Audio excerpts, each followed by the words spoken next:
เมื่อยบ่กับการทำมาหากินกับการดิ้นรนแสวงหาความสุขความสมหวังความปรารถนาได้พ่อหรือยังรถได้หลายคันหรือยังที่ดินสร้างบ้านได้หลังใหญ่ได้พระราชวังได้ปราสาทมาหรือยังได้สัตว์เลี้ยงดังใจหรือยังได้เงินพ่อหรือยังได้ท่องพ่อหรือยังเมื่อยว่าที่หากันอยู่นั่นนะมีแต่ความหาแต่ว่าบ่เห็นความทุกข์ในขณะหาเนาะไปทำงานก็คุยกันอิจฉาริษยากันบอกพื้นกันเรื่องนั้นเรื่องนี้จังสั่นจังสี่สร้างอีนั่นสร้างอีนี่ผู้นั้นดีผู้นี้บ่ดีไปทำงานก็ดีแต่ก็กันแกล้งกันเบหน้าเบตาบิปากใส่กันมีการแย่งชิงอันนั้นอันนี้กันเนี่ยแต่บ่เห็นความทุกข์ในความบ่ได้ดังใจบ่เห็นเหตุมันแต่แท้เห็นแต่ว่าอันนั้นบ่ทันใดอันนี้บ่ทันใดอันบ่ทันมีอันนั้นบ่ทันเป็น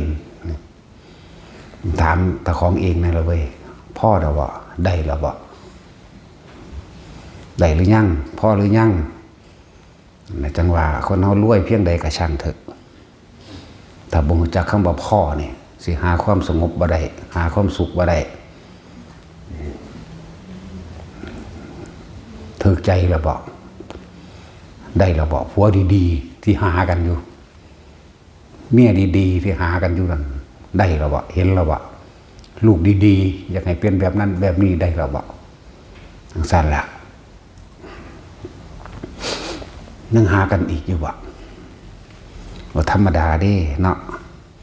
ได้แล้วบ่ลูกดีๆแต่ละคนก็เลยเนาะผัวดีๆได้แล้วบ่นั่นแหละตั้งว่าถามเจ้าของเบิ่งเด้อแต่ละคนหาไปถึงไหนหาไปฮอดใจนี่นั่นว่าให้ถามตัวเองสำรวจตัวเองตัวกับประสบการณ์ชีวิตเจ้าของเองตำแหน่งการงาน ที่ปรารถนาที่อยากเป็นได้หรือเปล่าผู้เป็นตำรวจก็สูงสุดหรือเปล่าผู้เป็นทหารก็สูงสุดหรือเปล่าผู้เป็นครูก็สูงสุดหรือยังนะลูกก็ได้ดีหรือยังผัวก็ได้ดีหรือยังเนาะแต่งสั้นแหละ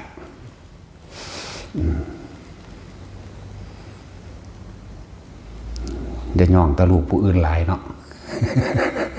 ว่าลูกเขาดีสั้นทั้งสี่แล้วเขาก็มาเทียบลูกเจ้าของได้ไว้เนาะลูกตะของติดอยู่แต่แท้แม่นว่าก็ยังไปหมักลูกผู้อื่นอยู่สิว่ายังกับลูกติดเนาะถ้าผัวติดเมียติดผัวก็ยังอยากได้ของเขา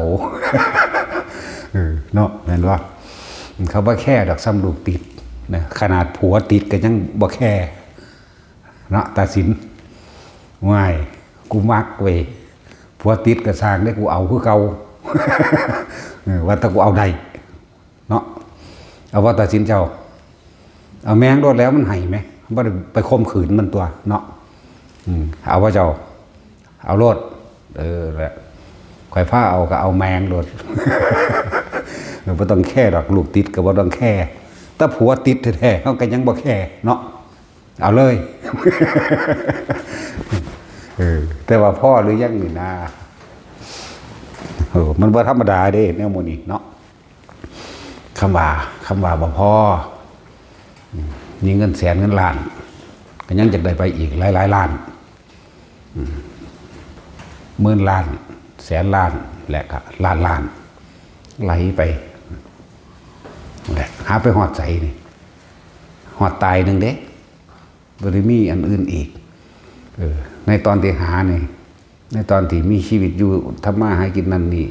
ก็ย่อมมีเรื่องเล่าต่างๆสารพัดคุยกันเว้าพื้นนินท่าอิจฉาอิสยากันไปเรื่อยบางคนก็ไปทำงานหรือเหตุอยู่ดีๆก็เกิดอุบัติเหตุกับเจ้าของเอง อุบัติเหตุเกิดอยู่บ้านเจ้าของเองมั่งน้ำถนนหนทางมั่งอุบัติเหตุอันเกิดจากที่ทำงานมั่งป่วยมั่งเนาะสารพัดเด้เจ็บไข้ได้ป่วยอันนั้นนี่ก็รักษากันไปบางคนก็หายบางคนก็พิการบางคนก็ตายเนี่ยลงบางนี้เด้ลงบางมันสุดนี่ลงบางมันตายนี่แหละนั่นแหละ จังว่าถ้าเฮาบ่ได้สั่งสม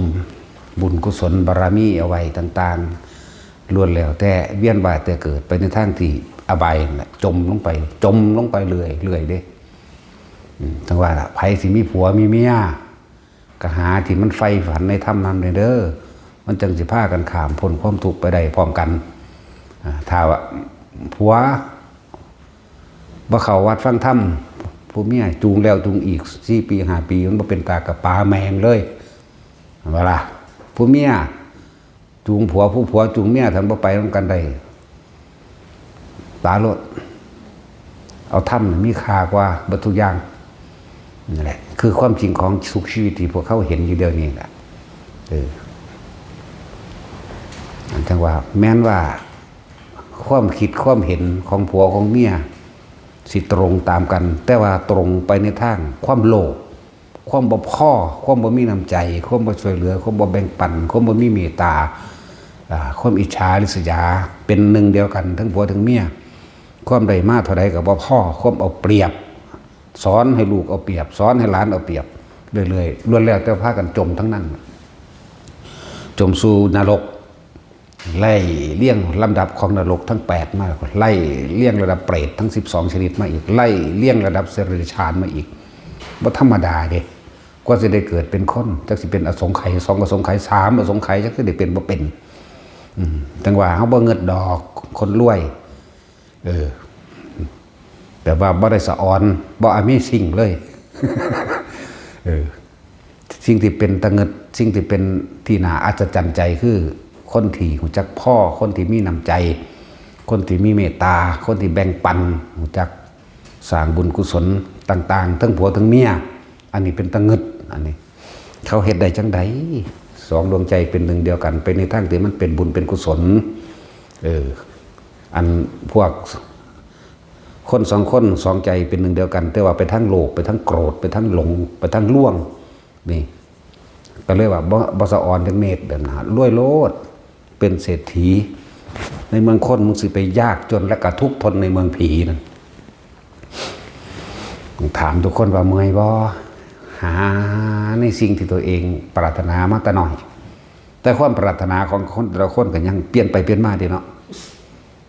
แต่พวกผู้หญิงอยากเป็นคู่ว่าอยากเป็นคู่อยากเป็นตำรวจหญิงอยากเป็นทนายว่าอยากเป็นอันนั้นอันนี้ไปอยากเป็นนางงามเนี่ยเห็นว่ามันเปลี่ยนไปเลยเด้ความอยากเป็นของคนก็เลยผู้ชายก็คือกันอยากเป็นทหารมั่งอยากเป็นตำรวจมั่งโอ้บ้าเอาอยากเป็นนักบินก็ว่าไปเด้อยากเป็นนั่นอยากเป็นนี่ไหลไปเลยนี่แต่ความปรารถนาก็ยังบ่พอไหมความปรารถนาคนในความตั้งใจอยากเป็นนั่นอยากเป็นนี่ก็ยังพ่อบ่เป็นก็ยังบ่เที่ยงยังบ่จีรังยังยืนอีหยังนั่นแหละเบิกเป็นนายกนะแต่สร้างนายกกูอยากเป็นบ้างเด้กูจะจัดการมันแบบนั้นแบบนี้เนาะถ้าได้เป็นนายอำเภอทั้งสิ้นถ้ากูได้เป็นบ้างเด้แต่เป็นตำรวจกูอยากเป็นบ้างเด้แต่กูเป็นกูจะเฮ็ดทั้งสั่นทั้งสี่เนี่ยบ่ธรรมดาเด้มีแต่หลงออกไปทั้งนอกเลื่อนว่าความอยากใดอยากดีอยากมีอยากเป็นแต่ละคนกะยั่งบจีรังอย่างยืนในความอยากของเจ้าของแท้ๆเนาะตัณหาหาต้นกับว่าใดคำว่าอยากได้นั่นเป็นนี่นั่นจักมันอยากตัวย่ำใดแล้วมันสิพ่ออยู่ใส่พ่อของใดเดินว่าหาปลายบ่มีตัณหาหาต้นบ่ได้หาปลายบ่มีคนเฮาก็เพียงแค่หากินไปซ้ำตายเกิดมาเป็นคนยากคนจนก็หากินไปตายร่ำรวยก็หากินไปตายดำรวยก็คือพ่อแม่หาไว้นะ มาหอดกันรับมูลมรดกเลยกะด้วยสมรู้ร่วมคิดสมรู้ร่วมคิดซึ่งกันและกันเฮ็ดมาน้องกันก็เลยร่ำรวยมากแต่ว่าร่ำรวยกะอาศัย ถ้าเป็นประเภทว่าบ่มีศีลบ่มีธรรมก็อาศัยบุญเก่าเกิดมาใหม่ก็ลืมศีลลืมธรรมก็ทำลายตัวเองลงไปเกิดนรกใหม่อบายใหม่ก็มาเกิดเป็นพ่อแม่ลูกกันเป็นลูกหมาแน่พ่อแม่เป็นหมาแต่ของก็เป็นคือกันเป็นลูกปลาเป็นลูกกบเป็นแมงแข้งคาริโซแมงละง่ำผีเสือและนอนเป็นให้เป็นปวกน้ำกันเด้พวกรู้จักบอกพวกเขามีทฤษฎีสมคบคิดหรือสมรู้ร่วมคิดซึ่งกันและกันก็เกิดเกี่ยวกันตามกรรมคือการกระทำรวมกันนั่นเองโดยเฉพาะคำว่าจิตเจตนานั่นแหละจิตเจตนารวมกันเอาแบบนั้นเป็นยังเฮ้าเอาแบบนี้เป็นยังเฮ้าเอาละบาดก็เฮ็ดร่วมกันใส่ความคิดร่วมกันผู้ใดคิดไปในทางที่ได้เปรียบเอาเปรียบเอาตามผู้นั้นโอ้แม่นหมดแล้วมึงสั่นเด้นั่นแหละเรียกว่าสิ่งที่มีค่าสูงสุดคือความจริงของชีวิตเฮานี่แหละธรรมคือความจริงของชีวิตเฮาความจริงของชีวิตเฮาเนี่ยมีแต่ทุกข์เท่านั้นเกิดขึ้นมีแต่ทุกข์เท่านั้นเปลี่ยนแปลงตั้งอยู่มีแต่ทุกข์เท่านั้นดับไปแล้วก็ไปเกิดใหม่ทุกข์เท่านั้นเกิดขึ้นทุกข์เท่านั้นตั้งอยู่ทุกข์เท่านั้นดับไปแล้วก็ทุกข์เท่านั้นเกิดขึ้นอีกเพราะว่ามันบ่ฮู้จักทางดับทุกข์แล้วก็มันก็บ่เห็นทุกข์พร้อมเด้ของคนน่ะว่าไผสิมาทุกข์มายากสำข่อยนั่นหมายความว่าบ่ได้ดังใจซื่อๆเด้นั่นแล้วก็เว้าแข่งกันเว้าอวดอ้างกันว่าผู้ใดทุกข์ยากลำบากกว่าไผสิจนสำข่อยไผสิบ่มีสำข่อยไผสิถูกเอาเปรียบสำข่อยเนี่ยนั่นแหละครับแต่ว่าบ่ได้ฮู้จักทุกข์แท้จริงเด้นั่นจักแต่ว่าบ่ได้ดังใจแล้วก็ทุกข์จังซั่นถึงว่า เริ่มรู้จักคำว่าธรรมความจริงก็คือเกิดขึ้นมาแล้วการเกิดเป็นทุกข์ความเกิดเป็นทุกข์ความแก่เป็นทุกข์ความผลัดพรากจากสิ่งที่รักเป็นทุกข์สิ่งใดไม่ได้ดังใจเป็นทุกข์ความเจ็บไข้ได้ป่วยไม่สบายเป็นทุกข์ความตายเป็นทุกข์บ่รู้จักตัวนี้แล้วเอิ้นว่าธรรมความจริงเกิดมาทุกข์นั่นแหละสาเหตุแห่งทุกข์จังซี่นี่ก็เอิ้นว่าธรรมหนทางออกจากการดับทุกข์สิ้นทุกข์พ้นทุกข์สาเหตุของมันทุกอย่างมันย่อมมีเหตุเหตุปัจจโยทุกอย่างย่อมเกิดจากเหตุเหตุก็คือความอยากนั่นแล้วจึงถามแต่ละคนว่าพวกเจ้าหาได้หรือยังสิ่งที่ตัวเองอยากได้สมปรารถนาสมหวังหรือยังถ้าได้มาแล้วพ่อหรือยังอีกนั่นแหละทุกคนชีวิตนี่กับพานนี่ยังมาหลายแล้วแหละส่วนมากคือว่าได้ดังใจเลื่อนว่าอกหักผิดหวังกับเมียเป็นจังซี่ผิดหวังกับผัวเป็นแบบนั้นคือมันบ่ลงความเห็นเดียวกันเด้มันเลื่อนว่าทุกข์ที่จริงทั้งบ่เป็นทุกข์ลักษณะแบบเห็นตามความเป็นจริงโดยธรรมเห็นว่ามันบ่ได้ดังใจผัวก็บ่เอาใจเมียก็บ่เอาใจผัวทั้งสั้นแหละ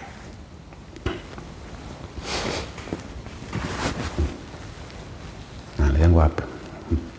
ทุกข์เพราะว่าผัวป่าทุกข์เพราะว่าเมียป่าเนาะเหมือนกับมันเป็นเรื่องสำคัญในเรื่องผัวเรื่องเมียโลกนี้สร้างเพราะว่าผัวกับเมียดิว่าแท็กซี่เอาคิดเบิ่งไปคิดไปฮอดไสก็สร้างเพราะว่าผัวกับเมียผู้หญิงกับผู้ชายนี่แหละสร้างมันก็เกิดมาน้ำไผ่สมบัติเกิดมาน้ำพ่อน้ำแม่ซะก่อนเฮาก็มาพ่อมาแม่อีกเฮาก็มาเป็นอีกทุกข์บ่ล่ะทั้งสี่แล้วบ่สันติว่ายอดมันอยู่นี่บ่ผู้ใดเห็นโทษแห่งความยินดีพอใจในกามผู้นั้นก็เห็นทางออกจากทุกข์แล้ววะย่านมันบ่เห็นโทษนะมันจะหาเอาไม้ไปเรื่อยแล้วมันบ่ได้ตำหนิได้ซ้ำลูกติดถ้าผัวติดกูก็บ่ได้ตำหนิได้กูเนาะแท็กซี่ว่าถ้าให้กูเอาแมงดูเด้ตั้งแล้วลูกติดเขาก็ยังบ่แค่จะไปแยแสอะไรกับผัวติดเนาะเอาวะมึงเอาวะบ่กล้า บ่กล้าว่าเอาเอาเว้ารวดกูยังบ่อยากอายนะกูก็เอามาเบิดแล้วเด้กูกูบ่ได้อยากอายเด้กูเอาเบิดมาตั้งให้กูแต่ว่าตกกูต้องมักเด้แต่ขี้ลายกูก็บ่เอาคือกันนี่ขี้ลายไผขี้ลายมันบักไผบักมันกูยังบ่อยากอายเนาะกูเอาแมงเบิดละกูว่าแต่กูพอใจนั่นแล้วภาษาลูกติดไว้แต่ผัวติดก็ยังเอาเนาะมันบ่ติดกันไว้ดอกบ่ผูกกันไว้ดอกหน้านั่นแหละสาเหตุมันมาจากอันนี้แหละมาจากว่าล่ะมาจากผัวกับเมียนี่แหละที่เป็นทุกข์นะผู้ใดข้ามพ้นจากอารมณ์แห่งกามตัณหาตัวนี้ได้ผู้นั้นพ้นจากทุกข์เลยพ้นจริงๆได้ว่าพ้นธรรมดาเด้พ้นเลยพ้นจากการเกิดพ้นเด้ยอดของมันได้เรื่องสังโยชน์เครื่องร้อยรัดเครื่องเกาะเกี่ยวเครื่องผูกพันเครื่องยึดมั่นกับกามมราคะนี่แหละยอดมันเลยบางคนกับผัวตายจังมาแบบนี้แค่นี้บางคนกับผัวป่าเนาะที่สิป้าผัวนี่ยากอยู่เด้ ยากอยู่ปะผัวเพราะว่าความเห็นบ่ตรงกันยากอยู่เด้พอกามมันดึงไว้แล้วดึงไว้อีกเด้อย่างสั้นแหละอะไรเอาว่าน้ำกันอย่างนั้นนะจังว่าสำคัญหนักหนาอยู่เด้อการที่มีชีวิตครูถ้าเป็นครูบุญครูบารมีมันใครอยู่เด้ครูญาณนึกเป็นครูเว้นครูอกุศลกรรมน้ำกันตีเนาะมันบ่ได้พากันง่ายๆเด้มันเกี่ยวกันดึงกันไปเกิดตามกันอยู่เรื่อยเด้หมากับหมาน้ำกันเป็ดกับเป็ดน้ำกันห่านกับห่านน้ำกันเด้นกกับนกน้ำกันเด้บอกไปแต่เนี่ยมันต่ำนั่นตัวจะบอกไปแต่ทั้งสูงหลายเนาะจะเป็นคนเป็นเศรษฐีน้ำกันเขาบารมีน้ำกันนั่นนี่เป็นเจ้าฟ้ามหากษัตริย์เป็นเทวดาน้ำกันมันไปไอ้หวังสั่นเท่อันเพราะว่ากรรมที่ตัวเองเห็ดนะอกุศลกรรมที่ตัวเองเห็ดนะมันเป็นเครื่องดึงดูดเข้าไปในจิตใจในอารมณ์ในความรู้สึกของเจ้าของเองมันก็ดึงดูดให้ไปเกิดแต่เป็นคนก็โทกยากน้ำกันทิศเถียงกันตีกันอยู่ทางบ่เลิกกันจะเถื่อกันมีเด้เนาะอันเดียวได้ดึงไว้บ่ให้เลิกแนวนั้นแล้วมาให้เห็นโทษแต่ละคนเด้อถ้าผู้ใดเห็นธรรมแล้วก็จะเข้าใจเห็นความจริงของชีวิตเห็นหนทางออกจากทุกข์คือโทษของกามเนี่ยกามจริงๆมันกะอันนี้ขึ้นอยู่กับความเห็นในการใส่มันเด้กามนี่สร้างคุณก็ได้นั่นบ่แต่ส่วนมากที่สิเป็นเห็นหนึ่งเดียวกันโดยกามสร้างคุณโดยอื่นกามคุณสร้างเป็นพระพุทธเจ้าก็ได้ตัวเห็นบ่ล่ะคือพระนางพิมพากับพระพุทธเจ้าเฮานี่แถวเห็นบ่ล่ะนี่เอิ้นว่าสร้างคุณแต่ส่วนมากมันเป็นสร้างโทษที่หลายกว่าเนาะมันมีมันมีหนึ่งเดียวเท่านั้นเด้แบบนี้เห็นบ่ล่ะมีหนึ่งเดียวเป็นยอดเป็นเด่นขึ้นมามีหนึ่งเดียวนอกนั้นเป็นโทษมากที่สุด เป็นโทษหลายกว่าโทษเพราะว่าความเห็นแก่ตัวนั่นแหละถ้าเข้าถึงจิตวิญญาณของคำว่ารักความรักจริงๆบ่ทำลายไผเด้ความรักจริงๆบ่เฮ็ดให้ไผทุกข์เด้ความรักนี่บ่ทุกข์อีหลีเด้เฮาหักเขาในฐานะเป็นครูนอนหรือเป็นครูผัวเมียก็สร้างถ้าเฮาเบิ่งแล้วว่าเขาบ่หักเฮาเขาหักผู้อื่นเฮาก็ยกเขาให้ล้วนแล้วเนาะแม่นบ่เฮาก็ดีใจมีความสุขตัวแต่เจ้าไปนำผู้นั้นมีความสุขแล้วก็เวลาพวกเจ้าทุกข์ยากตกทุกข์ได้ยากมาข่อยมีหยังซอยก็มาหาข่อยเด้อตัวเนาะมึงเฮ็ดได้บ่ล่ะมีแต่ปืนกูสิยิงมึงก่อนแล้วเนาะแท็กซี่ กูเฮ็ดได้เด้กูยกให้โลดได้กูบ่ได้สอนเด้ถ้าว่าจังเมื่อเขามีความสุขกับผู้นั้นก็ให้เขาตัวเนาะถ้าเฮามีเงินพอซอยเวลาเขาตกทุกข์ได้ยากก็เอาให้เขาบ่มีเขากินก็หาให้ตัวเห็นบ่ล่ะบ่มีขี้ดินอยู่ห้วยถ้ามันหลายกูก็เอาให้เด้ ถ้ากูบ่หลายกูก็เว้าให้กูเอาไว้เลี้ยงกูนี่แหละ สั่นตัวเห็นมันเป็นตัวว่าสั่นเพิ่นสิท่านลูกท่านเมียได้บ่ว่าพุทธเจ้าเฮาไหมแม่นบ่ล่ะขนาดนั้นเด้เบิ่งแนวท่านพระนางมัตสีท่านกันหาท่านชาลีท่านสร้างสเวตฉัตรอีกท่านฮอดเมืองนี่ธรรมดาบ่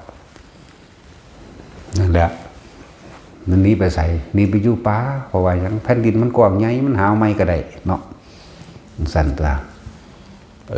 พระอินทร์แปลงเป็นอิตาพามเถ่าขี้ร้ายแปลงมาขอเมียเพิ่นบ่แม่นอันเทวทัตมาขอกันหาชาลีเด้ไอ้พามทองแตกก็ละอันเด้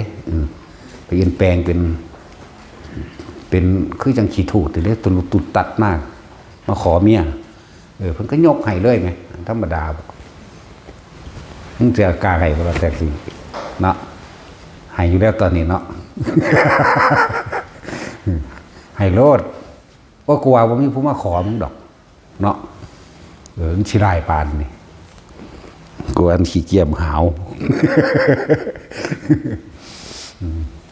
ตั้งแต่เอาแลนเอาไปให้ไผเขาก็ยังบ่เอาอยู่เนาะ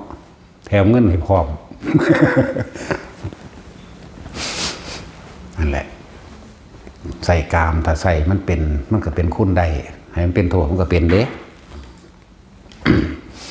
แต่เขาเป็นครูบุญครูบารมีสร้างมากันมาตลอดมันก็บ่พลาดพลาดหรอกถ้าหักกันอีหลีแต่ต้องเข้าถึงจิตวิญญาณแห่งความรักเด้เขาก็เฮาปรารถนามีความสุขเช่นไรเขาก็ปรารถนามีความสุขเช่นนั้นเหมือนกับเราถือว่าเขารักคนอื่นยกให้เลยเห็นบ่ล่ะเฮาก็ต้องดีใจต้องสั่นตัวแต่ของยังได้ผู้อื่นคือกันเนาะ นี่บอกความจริงเลยนี่บ่ได้บอกความหลอกลวงเลยนี่มันสั่นล่ะ เห็นว่าท่านพระพุทธเจ้ามันก็ยังยกให้เนาะเอาผู้ใดเทศได้บัดโอ้ยวันบ่มีจะคนแล้วอยู่นี่เนาะผัวฆ่าใครจะแตกโดนแล้วพวกยิ่งกันเลยพวกผู้ชายกับเมียฆ่าใครจะแตกคือกันนั่นแหละมันบ่ล่ะเขาพวกบ่ได้เห็นลึกล้ำปานนั้นดอกขนาดเฒ่า8-90 ปีแล้วยังห่วงกันนี่ธรรมดาบ่ อีหยังเฮาเห็นในข่าวว่าตั้งแต่40-50 ปีไปพบจดหมายหลักเก่าๆของเขาแต่ตอนนี้อายุ90 ปีฟ้องยามึงสิยาไปสาย ก็อยากหัวเด้ตั้งแต่ยางไปตั้งแต่ของก็บ่รอดแล้วไปฟ้องยาเอาหยังอยู่นำกันก็อยู่ไปโลดบ่หยังเนาะว่าธรรมดาเด้พวกผู้ชายมันเห็นแก่ตัวเนาะบัดเจ้าของกันอยากได้หลายๆบัดผู้หญิงกันบ่ให้หลายๆเนาะเอาแมง10,000 คนพุ่นลงไปหยัง ผู้หญิงก็เลยจังซั่นตัวมันต้องแบบนั้นตัวแม่นความนางมาริกาเพิ่นว่ารักใดที่จะเสมอด้วยรักตนเพิ่นไม่มีแต่ว่าในว่าคำว่ารักตนนี่นะมันธรรมดาเด้ถ้าเฮาเข้าใจถึงจิตวิญญาณแห่งความรักจิตคือความรับรู้สึกและความทรงจำต่างๆนั่นแหละจิตสัญญาวิญญาณคือความรู้สึกเฮามีความรู้สึกในความพอใจกับผู้หญิงคนใดคนหนึ่งว่าเป็นผู้ชายถ้าเป็นผู้หญิงก็พอใจกับผู้ชายคนใดคนหนึ่งแต่เฮามีความรู้สึกว่าอยากไปนอนนำเขาก็ให้เขาเราเป็นหยังเนาะแต่เฮายังอยากเป็นไหม จังซั่นแล้วโอ้เฮ็ดได้วันละบาทนี่เว้าแนวมันเหนือมนุษย์แม่นบ่จังซี่จังซั่นแล้วเหนือมนุษย์อีหลีเด้เห็นบ่เหนือคนธรรมดาที่เฮ็ดได้เด้จังว่าพ่อหรือยังหาต่างๆนานาเนาะ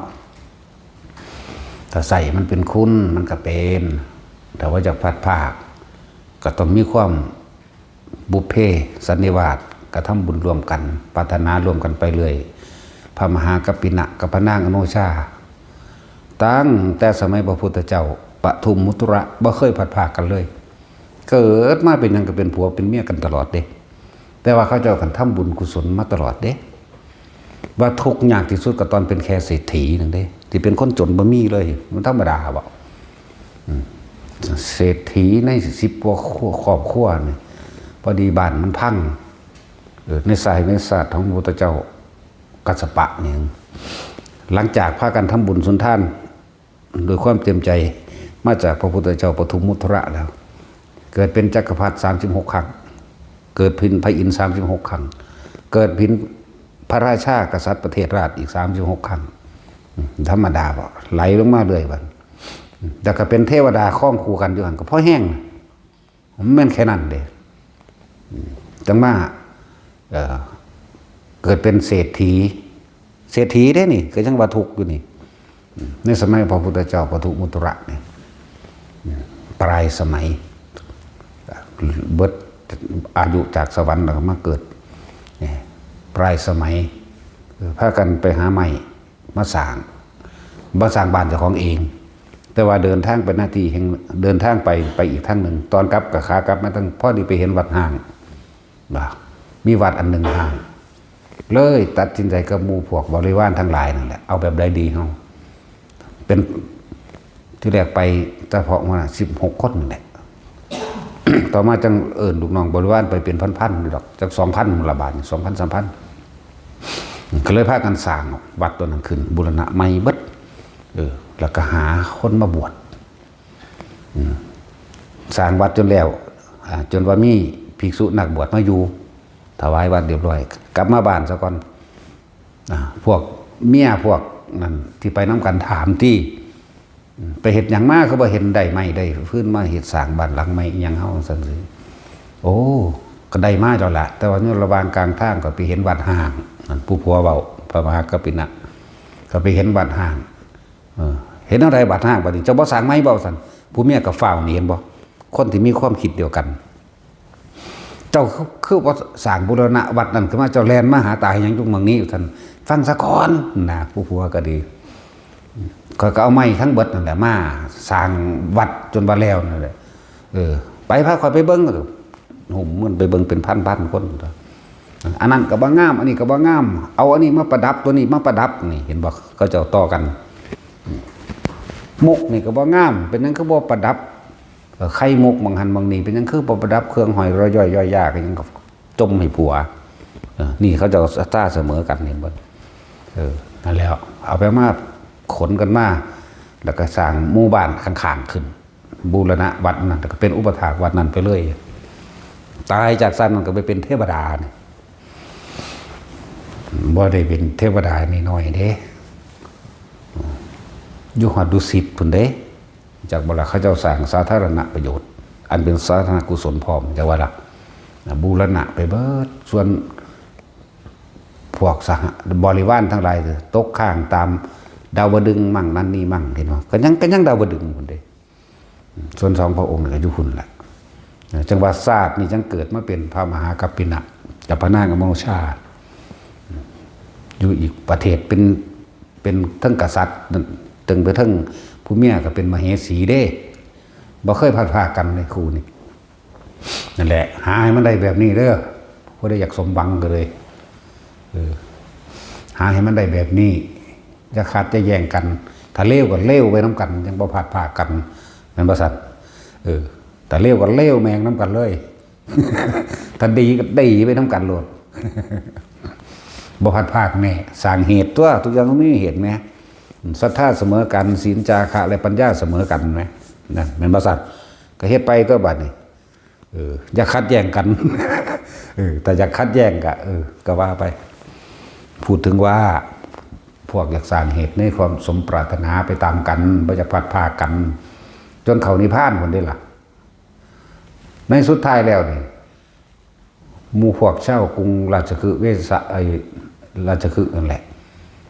เพิ่นมาอยู่เมืองนึงก็ชื่อว่าเมืองหยังล่ะลืมชื่อเมืองเพิ่นแล้วล่ะมันไกลเด้จักบ่ไกลถ้าแม่นอันพุทธศาสนาอยู่ประเทศไทยนั่นก็สิอยู่ประเทศอินเดียพุ่นล่ะเมืองนั้นของพระมหากัปปินะพวกนี้ก็เดินทางไปค้าขายซื้อเกลือซื้อผ้าไปเด้พระมหากัปปินะก็ถามทางประเทศพวกเจ้าบ้านเมืองพวกเจ้ามีหยังเกิดขึ้นมีหยังสิพิเศษแปลกประหลาดขึ้นมาบ่ซั่นก็ค้าขายเป็นอยู่ก็เหมือนกันแหละแต่ว่ามีแนวพิเศษอยู่อย่างหนึ่งคือพระพุทธเจ้าได้เกิดขึ้นแล้วว่าซั่นสลบเลยนี่เขาเจ้าสั่งสมจากคนพอแต่ได้ยินคำว่าพระพุทธเจ้าเกิดขึ้นแล้วเท่านั้นมันอิ่มเอิบตื่นตันของใจปึ๊บสลบเลย เขาก็เอาน้ำรูปต้นรูปตัวขันขึ้นมาแล้วเบาไม้ก็โดนเป็นอย่างเมื่อกี้พระพุทธเจ้าเกิดขึ้นแล้วพระพุทธเจ้าพระธรรมเกิดขึ้นแล้วสรุปไปขันกันขึ้นมาอีกบอกอีกครั้งรู้ว่ามั่นใจกับพระพุทธพระธรรมพระสงฆ์เกิดขึ้นแล้วโอ้ยดีใจประสันสรุป3 เทื่อหมดละนี่ทรัพย์สมบัติอยู่เท่าไหร่300,000ที่พากันมาเที่ยวเล่นกับมูเสนาอมาตย์ทั้งหลายสุดท้ายเราให้รางวัลเขาทั้งหมด300,000ก็หาปณะมอบให้พวกพ่อค้านี่เลยแล้วก็บอกว่าพวกเจ้าเดินทางไปในเมืองนี่เด้อแล้วก็บอกมาเหสีนั่นว่าขอไปบวชแล้วบ่ต้องห่วงข่อยยกเมืองให้มาล่ะข่อยยกเมืองให้เลยเป็นอิสระทางนี้ก็เดินทางข้ามแม่น้ำแห่งหนึ่งมันเกิดมาเองดอกสิ่งที่อยู่ในจิตในใจมันบ่ลืมดอกข้ามแม่น้ำแรกพวกม้าทั้งหลายสวดอิติปิโสภควาเด้อยากว่ามันขึ้นมาเองดอกผ้ามูตั้งจิตอธิษฐานถึงพระพุทธเจ้าแล้วก็ผ้าการระลึกนึกถึงคุณของพระพุทธเจ้าข้ามแม่น้ำที่1มากันแล้วก็ตั้งจิตอธิษฐานว่าขอให้พื้นน้ำนี้จงเป็นดุจดั่งพื้นดินมากแล่นข้ามแม่น้ำไปแม่น้ำที่2ก็ระลึกถึงคำสอนพุทธเจ้าสวากขาโตพระธรรมอันใดอันประเสริฐสูงสุดแล้วที่พระศาสดาตรัสไว้ดีแล้วขอให้ข้าพเจ้าได้รู้ตามข้ามไปอีกและอธิษฐานเหมือนเดิมขอให้แม่น้ำแห่งนี้เป็นดุจดั่งว่าพื้นดินไปอีกแม่น้ำที่3ก็ระลึกถึงพระสงฆ์สงฆ์สาวกของพระศาสดาเป็นผู้ทรงธรรมเป็นผู้รู้ธรรมเป็นผู้แก่งธรรมก็ว่าไปนั่นแหละข้ามไปเหมือนเดิมไปพุทธเจ้าเพิ่นก็หูจักอยู่แล้วก็รอดว่าไปฮอดบวชเบิดทั้ง1,000 คนนั่นแหละสร้างเขาเจ้าสร้างกุศลกรรมมาร่วมกันสมรู้ร่วมคิดสมคบคิดกันมาแบบนั้นก็เลยมานำกันแบบนั้นพวกนี้บวชเบิดแล้วพุทธเจ้าเพิ่นก็เอหิภิกขุให้เราได้บาตรเบิดทั้ง1,000 องค์นั่นแหละทั้งกล่าวถึงพ่อข้านี่เดินทางกลับไปสู่เมืองนั้นเพิ่งเมืองยังซื้อลืมซื้อแล้วล่ะหลายเมืองโคตรก็เลยถามมาเหสีอนุชาพวกท่านเดินทางมาทั้งนั้นเห็นกษัตริย์ของภูเขาบอกเห็นอยู่แล้วพวกเจ้ามาจากทางใดก็บอกไปบางลุงราชคือเวสาพระราชสีมั่งก็บอกไปบอกกันไปนั่นแหละก็เรียกว่าดูบ้านเมืองพวกเจ้าพากันค้าขายอย่างแน่ก็ถามไปถามมาดูบ้านเมืองพวกเจ้าประเทศพวกเจ้านั่นมีอย่างพิเศษบ่ก็เรียกมีพิเศษอย่างเดียวนั่นแหละก็ว่าพระพุทธเจ้าเกิดขึ้นแล้วเป็นแบบเดียวกันอีกเห็นบ่ล่ะปั๊มบีบคั้นกันขึ้นมาถึง3 ครั้งเหมือนกันก็เลยถามว่าพวกเจ้าพามาเห็นพระราชาเห็นอยู่แต่ว่าเพิ่นบอกว่านี่เพิ่นมอบเงินให้นี่300,000ก็หาปณะนี่บอกว่าขอให้มาส่งข่าวพระแม่เจ้าว่าเพิ่นไปบวชแล้วเมืองทั้งเบิดยกให้เลยก็เลยว่ากษัตริย์องค์นั้นมหากัปปินะเอามอบทรัพย์สินเงินทองเจ้าได้เท่าใดซั่นให้300,000ซั่นโอ้ยยังขี้ทีคือเก่าอยู่นะเพิ่นว่าให้ผัวเพิ่นก็เลยมอบให้อีกเป็นเก่าเด้เหมือนธรรมดาเด้มอบฮอดเมืองให้เอาไปเอามาธรรมดานั่นแหละโดยอุปนิสัยของข้าเจ้ามีศรัทธาเสมอกันมีความเห็นเป็นหนึ่งเดียวกันจาคะก็เสมอกันอีกนะจาคะเป็นสันศีลเสมอปัญญาเสมอมีความเห็นเป็นหนึ่งเดียวกันนั่นแหละสักส่วนเอาหมู่พวกโบราณไผสิไปกับพวกข้าแต่งรถม้าได้บัดนี้พวกนั้นชี้ม้าส่วนโตแต่พวกนี้แต่งรถม้าอย่างว่าเขาขึ้นน้ำพรึบแล้วของคนมันเคยเห็ดบุญมันรวมกันไหมในหนังสือกับก้าวไว้ว่าของพระมหากัปปินะก็ไป1,000ที่หลายที่จริงหลายกว่านั้นของพระนางอนุชาเนี่ยก็ว่าไป1,000ที่จริงหลายกว่าอีกผู้ยิ่งหลายกว่านั่นแหละไปก็ไปแบบเดียวกันนั่นแหละไปถึงแม่น้ำที่1ที่2ที่3ก็ว่าไปด้วยกันกับทั้งนี้บวชเป็นภิกษุนี่ทั้งบวชเป็นภิกษุบรรลุอรหันต์เป็นน้ำกันแล้วพอได้ว่าอยากพัดภาคตั้งจิตปรารถนากับเหตุให้มันคือกันเด้ทั้งสั้นเลยอย่าขัดแย้งกัน ถ้ามันคัดแย่งกันยากไรกับปลาแมงโหลดสะออนแมงอย่างห้าวไม้ก็เลยตัวเนาะแท็กซี่ อยากเอาไม้บ่เดินบออย่ามาตัวกู ตั้งแต่ตัดสินยังอยากเอาไม้อยู่ ตัดสินนั่งเถ่าก็มึงตัวนั่นแหละเหตุแห่งความสมปรารถนามีความเห็นเป็นหนึ่งเดียวกันศรัทธามีความเชื่อมีความเห็นเป็นหนึ่งเดียวกันต้องอาศัยปัญญาไขความพิจารณาน้ำเด้ตามความเป็นจริงน้ำเด้จะเป็นหนึ่งเดียวกันมีจาคะมีการบริจาคให้ท่านแม้กระทั่งเสียสละหลายๆอย่างเป็นหนึ่งเดียวกันศีลก็ต้องมีไปเสมอกันนั่นแหละ นั่นแหละนี่เหตุแห่งความสมปรารถนาของคู่สามีภรรยาผู้ใดมีเวลาศึกษาอ่านมันก็อ่านเบิ่งตัวเพิ่นก็เขียนไว้อยู่ไหมเนาะบุพเพสันนิบาตไหมนั่นแหละตั้งสั้นบ่พัดพากันจักเทื่อตั้งแต่สมัยเริ่มต้นแรกด้วยความปรารถนาเป็นสาวกของพระพุทธเจ้าองค์ใดองค์หนึ่งในอนาคตการโน้นเทินนั้นมาตาพุ่นละมาตาสมัยพระพุทธเจ้าปทุมมุตระพระปทุมเอิ้นแต่พระปทุมปทุมุตระสัมมาสัมพุทธเจ้าสมัยนั้นพระอานนท์ก็เป็นน้องพระพุทธเจ้าคนอยู่นี่เกิดเบิดเด่นจักบัดนี่คนอยู่ในนี่เกิดน้ำเพิ่นเบิดเนาะแต่สิมึงบ่ฮู้จักบ่มึงก็เกิดอยู่หั่น กูก็เกิด กูหังเกิดคัก พระอานนท์ก็เกิดนั่นแหละพระพุทธเจ้าเฮาก็เกิดคือกันได้ในหั่นแต่ว่าสมัยนั้นพระองค์เป็นสิงโตนี่แหละเห็นป่ะเป็นสิงโตแต่จำบ่ผิดแต่จำผิดกะคือผิดนะ ตอนพุทธเจ้าไปเข้าสู่นิโรธสมาบัติ1 อาทิตย์ 7 มื้อสิงโตนี่ไปนอนคือเพิ่นสิงโตนี่ก็อดคือกันจากจินจำศีลเหมือนกันแล้วก็ไปห้องคำรามขึ้นเพื่อที่ป้องกันสัตว์เล็กสัตว์หน่อยอย่างต่างๆบ่ให้เขามาใกล้บ่ให้มารบกวนกันนั่นแหละที่จริงเคยเพิ่นก็ได้รับพุทธธรรมนามาตั้งสมัยพระพุทธที่ปังกรพระแห้งก่อนล่ะเห็นบ่ล่ะ1 2 3 4 5 6นี่ไล่มา6 7 องค์พระแห้งก่อนล่ะจึงมาฮอดพระปทุมพูดถึงเหตุแห่งความสมปรารถนาสิ่งที่พวกเจ้าหาอยู่ถ้าอยากได้ผัวอยากได้เมียแบบเดียวกันก็จะผิดกันเนาะไล่กันไล่แมงกันไปเลย ดีกับดีน้ำกันมันจังบ่ได้แยกกัน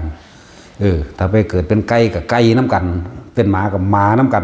มันไล่ก็จะว่านี่สำหรับครูไล่เอากระเทวทัตครับอันกินจะมานาวิกาก็อยู่ในนรกน้ำกันอยู่ได้เดี๋ยวนี้ก็เลยก็มันมีความเห็นเสมอกันไหมเนาะความเห็นเสมอกันถ้าพ้นเกิดมาแล้วก็บ่แม่นว่าจะไปเป็นพระพเจกไปได้อันผู้พระเทวทัตนั่นก็ดีซื้อก็ซื้อว่าอัตติกะปัจเจกพุทธะจอยหลายมีแต่หนังหุ่มกระดูกแต่ว่าบ่ตายจากว่าเป็นสั่นเด้ไปหาบิณฑบาตก็ได้กินมั่งบ่ได้กินมั่งเด้นั่นน่ะพระพเจกบ่ได้เป็นคือเฮาแบบนี้เด้บ่ได้เป็นคือพระเดี๋ยวนี้เด้ยิบผ่ามาร่อนตอนเต้นยังศอกหนึ่งคืบหนึ่งไม่ยิบต่อกันสว่าสิเป็นผ่าคุ้มได้สว่าสิว่าเป็นผ่าย้อมฝาได้เพิ่นก็เอาไปย้อมอยู่บางทีก็ย้อมเขามั่งบ่ย้อมเขามั่งทางบ่แม่นได้สบายคือเฮาเด้บางทีก็เอาขี้ดินแดงแล้วเจือกกิ่งใส่น้ำโลดเปลือกไม้ทุบบางทีก็บ่มีไฟหรือมีไฟก็ต้มซุปลงไปมันก็สีดังๆดิ่งๆไปตัวทีเขาจะก็ห่มคุ้มไปตัวเด้แต่ว่าล่ะไม่เคยเห็นบ่เดี๋ยวนี้ นั่นแหละแบบนั้นเราอยากมีเหตุแห่งความสมปรารถนาไล่ก็ไล่น้ำกันอย่าผิดกันเห็นบ่ถ้าผัวไปรักเมียก็ว่าไปทางนั้นแหมไปทางนี้แหมตัวเนาะรักมากเมียก็ไปขายของรักให้อยากว่าล่ะนี่บอกทั้งเร็วให้ก็บอกได้ ถ้าบอกทั้งดีก็ดึงเอากันนั่นแหละถ้าบอกทั้งดีก็ดีมีความเห็นเสมอกันเรียกว่าเหตุแห่งความสมปรารถนาถ้าบ่อยากพัดภาค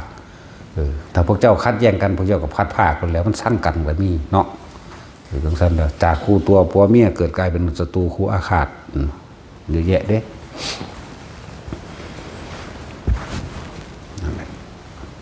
นี่บอกในทางเลวก็บอกในทางที่สมหวังก็บอกจะสมหวังนั่นแหละเฮ็ดเลวไปนำกันกับสมหวังแม่นบ่ซั่นเกิดเป็น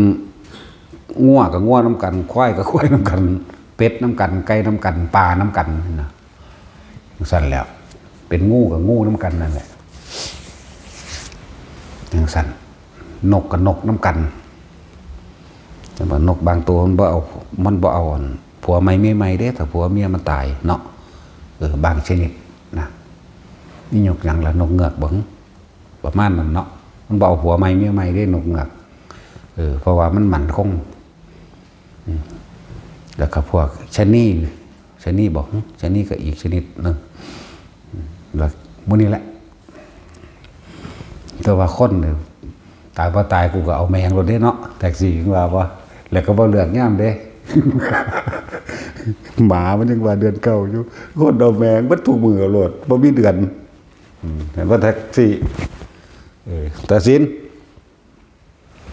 บ่ได้เกี่ยวเด้กับเดือนขึ้นเดือนลงนี่ แม่นเนาะ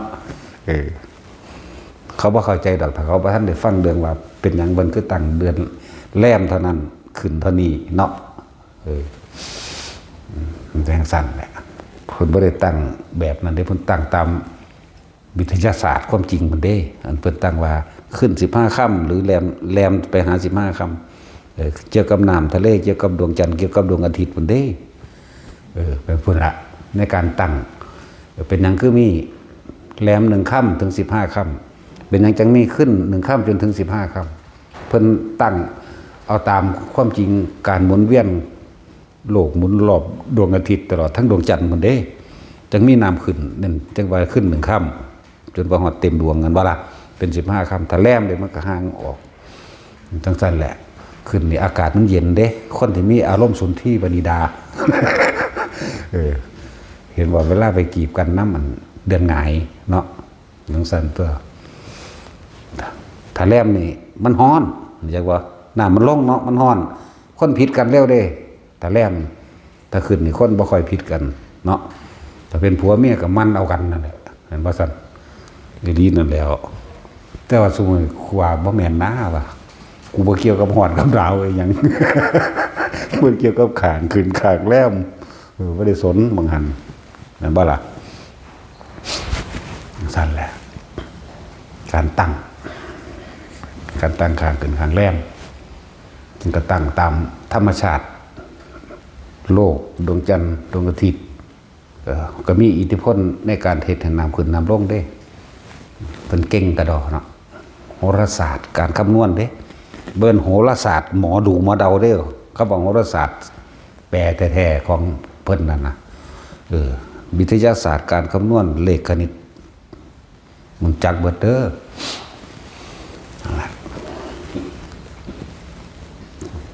ก็ถามทุกคนนี่แหละพวกเจ้าสมหวังหรือยังพวกเจ้าเมื่อยหรือยังพวกเจ้าพ่อหรือยังกับสิ่งที่หาพวกเจ้าเห็นหรือยังนะนั่นแหละบางคนก็ว่าผัวตายก็จังมาบางคนกับผัวป้าบางคนกับป้าผัวอยู่ดอกผู้ใดป้าผัวเขาวัดได้ก็เก่งละเนาะหรือผู้ใดป้าเมียเขาวัดได้ก็เก่งคือกันเด้เป็นสั้นเพราะว่าความเห็นบ่ตรงกันแต่ถ้าความเห็นตรงกันแล้วมันต้องดึงกันเข้าได้บ่ล่ะความเห็นตรงกันในทางที่เป็นมิจฉาทิฏฐิก็ออกไปนํกันเลยคือบ่ได้สนใจธรรมะธัมโมธรรมังแต่ความเห็นที่ไปทางศรัทธาในธรรมะกับดึงมานํกันเด้นี่มานํกันตลอดนั่นผัวมาเมียก็บ่ได้ห้ามเห็นบ่ล่ะมุทนาสาธุนํกันแต่เมียมาผัวก็บ่ได้ห้ามอันตรเพศว่าห้ามแล้วแนวนั้นแนวนี้ฟ้าแมงโลดสะอ่อนหาแมงอย่างเนาะหาเอาไม้ก็ได้เด้จำผัวจำเมียนี่หาเอามันตรงกันตัวเนาะ บอกก็เอาไม้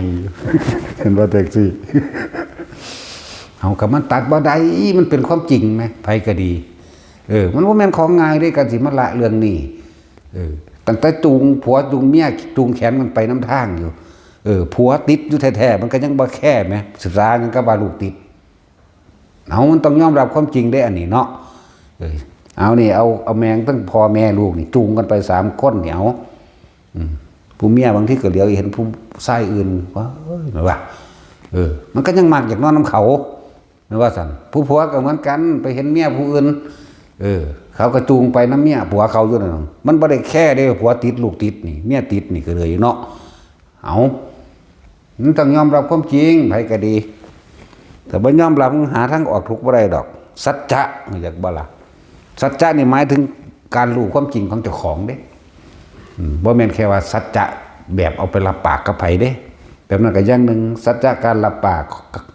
การที่เฮ็ดนั่นเฮ็ดนี่ให้เขาก็อย่างหนึ่งรับปากบ่เสียสัจจะบ่เสียสัญญาก็อย่างหนึ่งสัจจะตัวนี้ทั้งสัจจะใหญ่ครับตัวบัดเห็นตามความเป็นจริงมันจึงสิได้เข้าถึงความจริงจังแล้วคนบ่มีสัจจะเฮ็ดจังได๋มันจะไปสำเร็จอีหยังใดเดี๋ยวนี้ยอมรับก็ยอมรับไปโลดตัวมันก็บ่มีผู้ใดไปซอกแซกถามปานนั้นดอกบ่คือเฮาเนาะ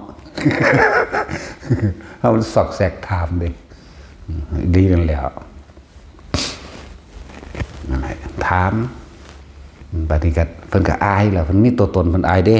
เนาะเฮ้ยนั่นนี่เด้คนมีตัวตนมันอายเด้มันสิปิดบังแต่คนบ่อายเข้าใจธรรมะดีแล้วก็บ่เป็นหยังเพราะว่ามันว่างมันยอมรับความจริงมันว่างแต่มันบ่ยอมรับความจริงมันสิบ่ว่างจักบ่ล่ะอยากได้ไหมก็ว่าอยากได้ไหมบ่เป็นหยังเนาะอันใดมันเว้าบ่ได้แต่ว่ามันยอมรับว่าอยากได้อยู่ก็ว่าไปตัวเนาะอันใดก็นั่นแหละ อยากได้อยู่นะถ้าเมียบ่อยู่ผัวบ่อยู่ก็เว้าได้ถ้าเมียอยู่ก็จะเว้าบ่ค่อยๆเอาคิดในใจเอาก็ได้หรอกเนาะแท็กซี่มันอยากได้อีหลีได้นั่นน่ะมันยิ้มอยู่นั่นน่ะ ถามเมียมันก็ฟังอยู่มันเลยประกาศว่าอยากได้อยู่เนาะโอ้ยยอมรับรถตะกูยังอยากได้1,800,000 คนผมกูยังสิพ่อหรือสิบ่พ่อบุ เนาะตัดสินตั้งแต่มันเหี่ยวใส่บอลอยู่แล้วยังหันวับเลยธรรมดาบ่จำมัน15 16 17 18 19 20เพราะยังว่ามันเป็นเด็กน้อยอยู่เด้ตัดสินแล้วว่าเข้าใจว่าเขาเป็นผู้สาวเด่นคอยว่ามันยังเหี่ยวใส่บอลอยู่จังซั่นเห็นว่าตัดสินไปเหลียวบางหยังประสานยังเหี่ยวใส่บอลอยู่ร่างก้นของท่านเป็นมันเป็นจังซั่นเด้นั่นแหละว่านำไปถามเจ้าของ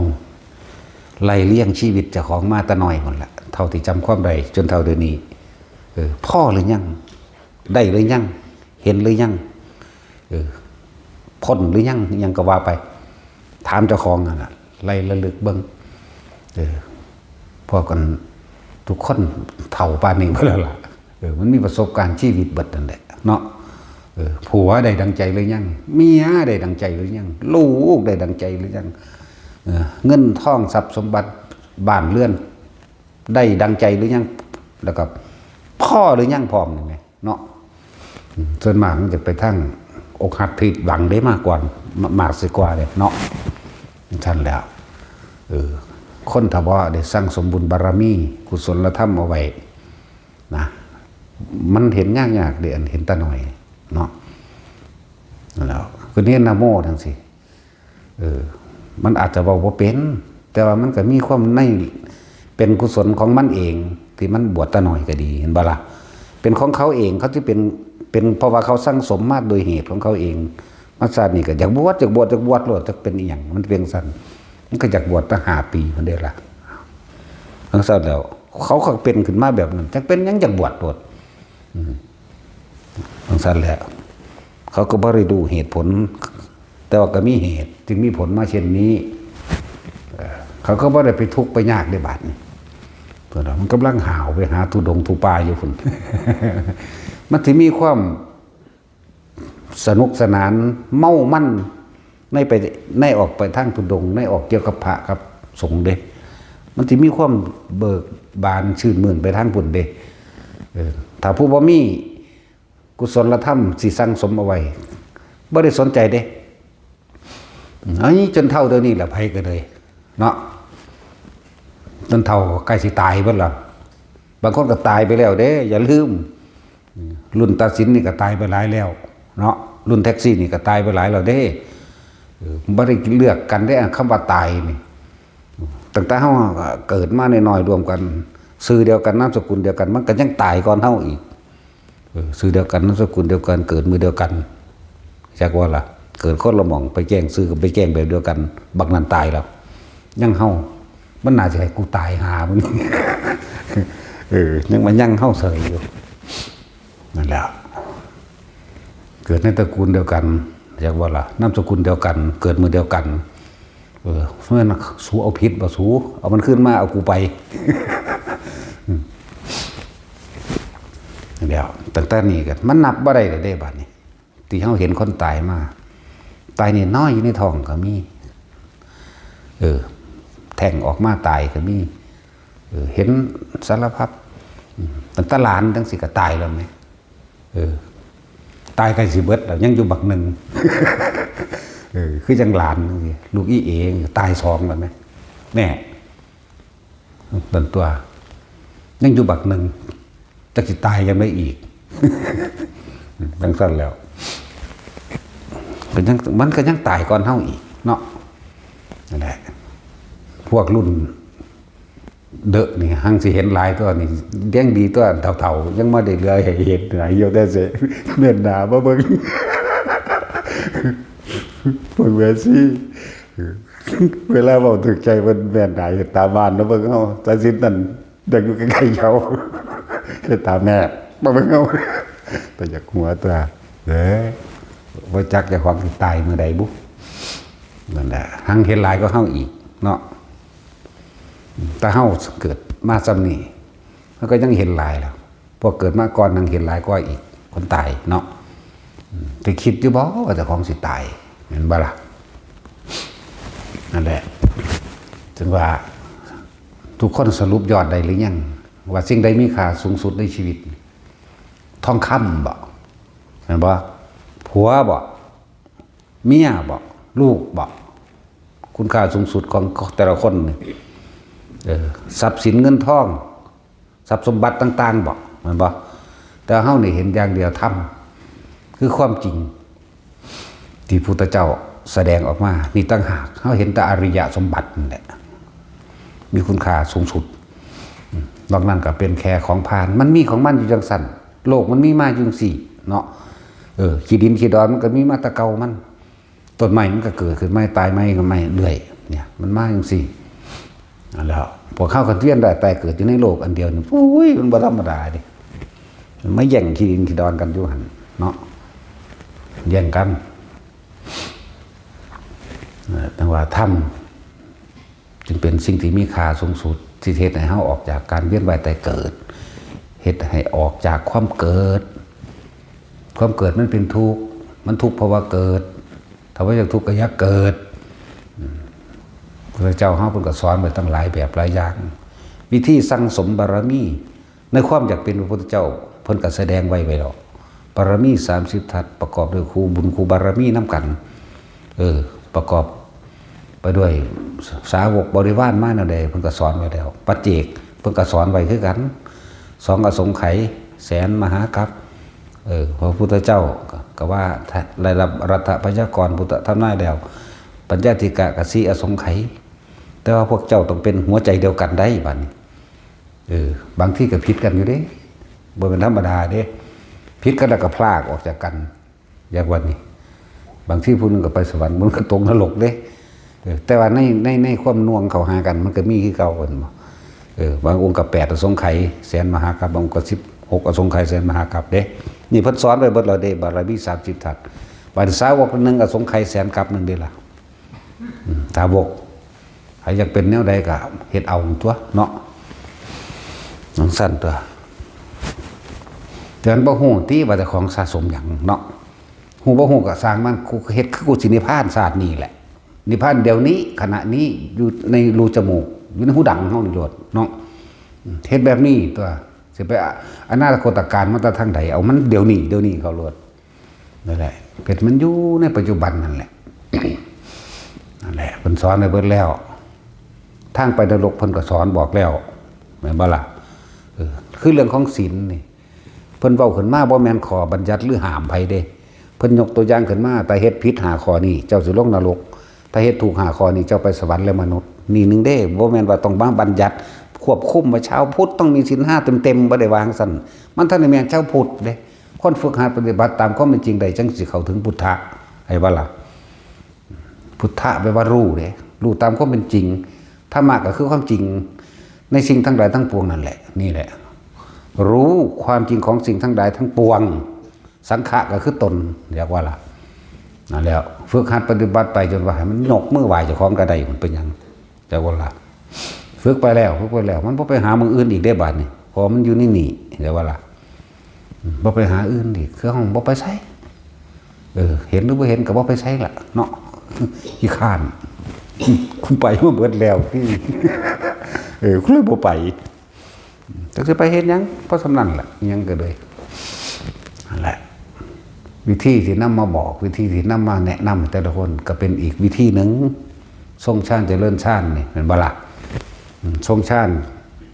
คือการรักษาอารมณ์ความรู้สึกให้มันเป็นหนึ่งโดยอาศัยลมหายใจสติปัฏฐาน4โดยอานาปานสติก็ว่าไปเนาะทรงชาติเจริญชาติเป็นเครื่องอยู่ของเฮาเพราะว่าในชีวิตของพวกเฮาแต่เกิดมานี่เฮาบ่ได้อยู่กับเจ้าของไม่ได้อยู่กับตัวเองบ่ได้ทำความรู้สึกอยู่กับตัวเอง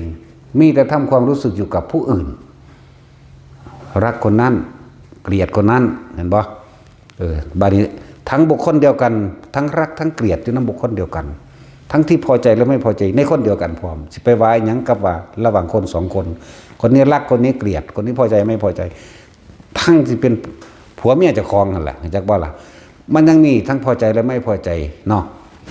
เลิ่นว่าเฮาเอาแต่ความรู้สึกนี่ไปอยู่กับบุคคลผู้อื่นคิดจะว่าคิดออกไปบ่เคยคิดเข้ามาสู่ตัวเองเลยมีก็คิดออกไปหาผู้อื่นไปบรรยายว่าตั้งแต่เขาบ่ดีเขาเลวแนวนั้นแนวนี้เด้เนี่ยมันถูกใจก็บ่ว่าแต่เนี่ยมันบ่ถูกใจเนาะอันบ่เวลาจมเห็นจมตอนมันบ่ถูกใจเด้จมไปว่าบ่นนั่นแล้วเนี่ยบ่ถูกใจนะมันไล่ออกมาว่าสั่นเอาไปเว้าอ้างคนอื่นให้ฟังได้บัดนี้เนาะ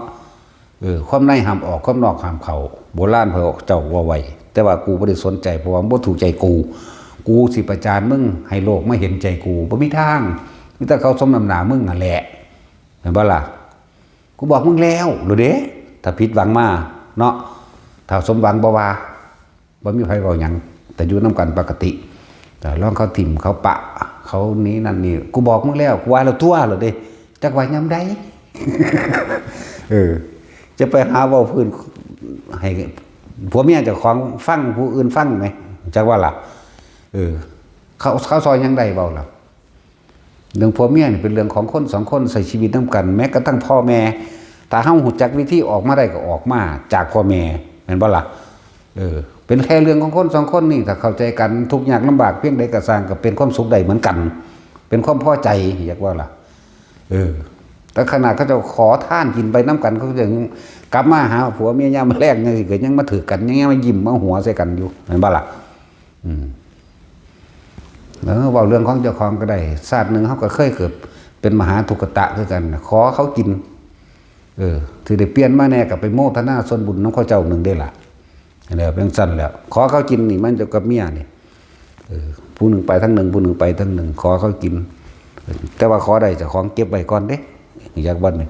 ขอได้มาปุ๊บถ้าเนี่ยบ่ได้กินกับของก็บ่กินเรื่องสี่เด้แต่ว่าเวลาเห็นคนทำบุญบางใดก็สร้างเพราะว่าเฮาทุกข์ยากเขาบ่มีโอกาสได้เฮ็ด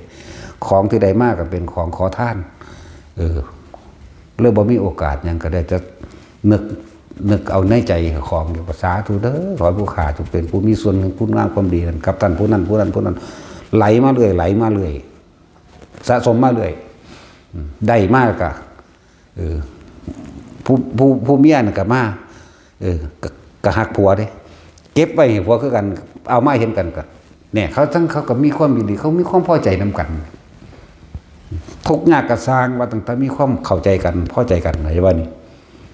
นั่นแหละจึงบอกว่าเรื่องเป็นเรื่องของคน2คน ฮ็ดให้มันเป็นบ่แม่นบ้านเขาเฮ็ดบ่ถูกใจไปฟ้องพ่อแม่นั่นบ่ล่ะไปฟ้องพ่อแม่ไปเว้าหมู่ฟังเว้าชาวบ้านฟังไปประจานเรื่องของคน2คนจะไปบอกผู้อื่นให้ฮู้นำเห็นหยังมีแต่เขาสมน้ำหน้าแหละเขาบ่เห็นใจเขาบ่ซอยสู้ได้ดอกซัวซ้ำนำบ่คืออะไรเนาะนั่นบ่ล่ะนี่เว้าชีวิตจริงของแต่ละคนที่มันเป็นที่สิปกปิดไว้โดยเฉพาะคนบางคนหายากเด้ส่วนมากมีแต่ประจานทั้งเว้าทั้งเจ็บใจเลยคุณจักบ่อันพวกไปประจานผัวไปประจานเมียนี่เนาะมันสว่างสั่นมันเด้งเส้นศูนย์ฮึบขึ้นใหม่ในหัวใจเจ้าของนี่เด้ศูนย์วื้อขึ้นความจริงนะอยากได้คืออยากให้เขาซอยเอาผัวมาแม่นว่าแต่สิ่งว่าหรืออยากให้เขาซอยเอาเมียมาให้ความจริงที่มันอยากได้นั่นนะตอนที่ถูกใจกันที่มันบ่เว้าบ่ค่อยเว้าว่าล่ะแบ่งซ่านตอนที่บ่ถูกใจนี่ตีมันเว้าเนาะได้ยังบ่ได้แค้นเก่าๆอีกเห็นบ่ล่ะทั้งสั้นตัวนั่นแหละสมัยเฮาเป็นมหาทุกขตะเฮาก็เป็นทุกข์ที่สุดนี่จักว่าเข้ามาทุกขตะแต่ว่ามีความพอใจยินดีในคน2คนขอมาได้เวลาผ่านหม่องเขาทำบุญทำทานมากสิขอโมทนานำเขาเห็นมั้ยนั่นแหละจังซี่ก็มีผู้นั้นก็ฮักผัวผู้นี้ก็ฮักเมียมาเห็นกันได้พอปันกันแต่ว่าบัดมันกินอิ่มกินมื้อละเทื่อแล้วมันขอได้หน่อยแต่มันอิ่มแล้วนี่ปึ๊บมันก็ให้ทานสัตว์ต่อไปเด้นั่นแหละผลที่ให้ทานสัตว์ก็มีอยู่กับผลที่การโมทนาเพิ่นก็ถามกันแหละเวลาเจ้าเห็นเขาทำบุญบางหันเจ้าสาธุน้ำเขาบ่สาธุอยู่คอยสาธุน้ำพงนั้นผู้นั้นเอาเจ้าโมทนาส่วนบุญน้ำข่อยที่ข่อยโมทนามาเด้อจังซี่ก็มีนั่นแหละจังซี่มันสิไปน้ำกันตลอดเนาะบ่แม่นแต่เขาเฮ็ดบ่ได้ดังใจเอาไปประจานให้มันได้หยังแม่นบ่ล่ะนั่นแล้วนั่นจังว่าเว้าสมัยซุมื้อนี่ก็ตามบัดนี้ถ้าเกิดส่วนเว้าสมัยซุมื้อแหละถ้าเกิดว่ามันบ่เป็นอันหนึ่งอันเดียวกันความเห็นบ่ตรงกันปาโลดว่าผู้หญิงผู้ชายมันอยู่นำกันมันก็อยู่ไปตายคือเก่าแหละเนาะดีบ่รู้สร้างเวรสังกรรมหนักกว่าเก่าอีกแม่นบ่ล่ะสะสมตัวนี้ไว้ตัวในครั้งสมัยพุทธกาลลูกน้อยๆดำเดือนนึงได้แล้วเพิ่นไปบวชเนาะอ่านเบิ่งเอาทั่วเพิ่นได้อยากฮู้จักเพิ่นก็มีตัวอย่างให้อันสุอย่างอยู่รวยเป็นระดับมหาจักรพรรดิเขาก็เป็นมาหลาย36กับ38กับพุ่นว่าเป็นช่วงๆตอนๆมากันนี่ก็คือเก่าเป็นเจ้าประเทศราชนับประมาณบ่ได้คือกันมหาจักรพรรดิก็นับประมาณบ่ได้คือกันนั่นแต่เพื่อเป็นคนยากจนก็สุดยุทธศาสตร์นั่นแหละนอกนั้นบ่ค่อยจนปานใดพออยู่พอกินจังซั่นตัวเพราะว่าก็พ้นเฮาสร้างไว้หลายอยู่นั่นแหละมันก็มีเหตุอยู่ด้วยหั่นล่ะที่มันเป็นอย่างเวลาแต่คนที่เขาเจ้ามีบุญกุศลจริงๆคือไผล่ะอย่างพญาสะเนาะมีปราสาท3ฤดูปานพระพุทธเจ้าคนเด้พญาสะก็ดีแต่ละปราสาทมีนางสนมบำเรอทุกปราสาทเด้ฤดูร้อนเข้าไปอยู่นี่มันก็เป็นเย็นเป็นปกติฤดูหนาวมันก็ไปเป็นปกติฤดูฝนก็อยู่สิเป็นปกตินั่นเวลาธรรมะมันเกิดนั่งเบิ่งผู้นั้นผู้นี้เอาไปเอามาอีนั่นก็นอนตดแผ่บ่หุดออดก็มีน้ำลายเหนื่อยใหญ่ออกมาก็มีทางคนก็นอนกอดพิ้นไว้กอดซ้อไว้ตอดบ่เอาตีนสินมั่งหลายแบบเพิ่นก็โอ้ยเพิ่นปีความทุกข์ในใจเพิ่นเด้นั่นแหละผู้ใดเห็นทุกข์ผู้นั้นจึงเห็นธรรมมันก็ว่าวุ่นวายนั่นแหละทั้งว่าพอดีกับพระพุทธเจ้าเกิดว่าพระพุทธเจ้าอุบัติขึ้นแล้วนั่นหาพวกเขาก็สั่งสมไปเถอะเวลามันเป็นดอกเนาะให้เหมือนกับคือเฮาสิตายเดี๋ยวนี้เขาลดยังก็ดีปัจจุบันล่มแหละวิธีที่สอนให้ก็เป็นวิธีที่ง่ายสำหรับทุกคนแล้วแต่สำหรับหมู่ภิกษุนักบวชให้เร่งรัดตัวเองสำหรับพวกยังฆ่า หลายๆอย่างผัวค่าผัวค่าเมียค่าลูกค่าหนี้ค่าสินกันก็ค่อยๆเฮ็ดไปนั่นแหละส่งชาติจะเลื่อนชาติไปคือหาเอาความรู้สึกนึกคิดกลับมาอยู่กับตัวเองมั่งหรือบอกให้ส่งชาติหลายๆอย่างมันจะคอยแก้ไขตัวเองเฮ็ดให้เฮามีสติระลึกผิดชอบชั่วดี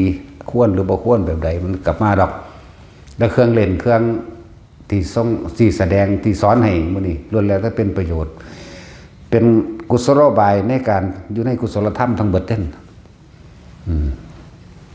อยู่กับลมหายใจกับอุณาโลมมั่งอยู่เฉพาะอุณาโลมมั่งเป็นชั้นที่2มั่งเฮาบ่ต้องไปหาตัวมันสูงดอกเอา1เอา2คนเข้าใจว่า1กับ2นี่ก็บรรลุได้แล้วหรือว่าตอนที่เฮามาสวดมนต์มันก็เป็นการทรงฌานที่เข้าใจบ่วิตกนี่หมายถึงนึกอยู่ในค่ำสวดนี่เข้าใจว่านี่วิจารณ์กับประคองมันไปเรื่อยจากบ่นี่วิจารณ์บ่ให้มันผิดมันพลาดนั่นเองปิติมันเกิดนี่ก็เป็นฌานที่1แล้วเด้คนมาสวดมนต์ทำวัดนี่ก็เป็นฌานที่1แล้วเด้จากบ่นี่สั่นตัววิตกแบบนี้นี่คืออีกแบบนึงเข้าใจบ่นี่อีกแบบนึงก็คือวิตกอยู่เพียงกับลมหายใจเข้าออกนี่วิจารณ์ก็คือประคองความคิดเอาไว้อย่าให้มันคิดไปบางอื่นปิติเกิดอยู่กลางหน้าผากนี่เป็นวิธีเฮา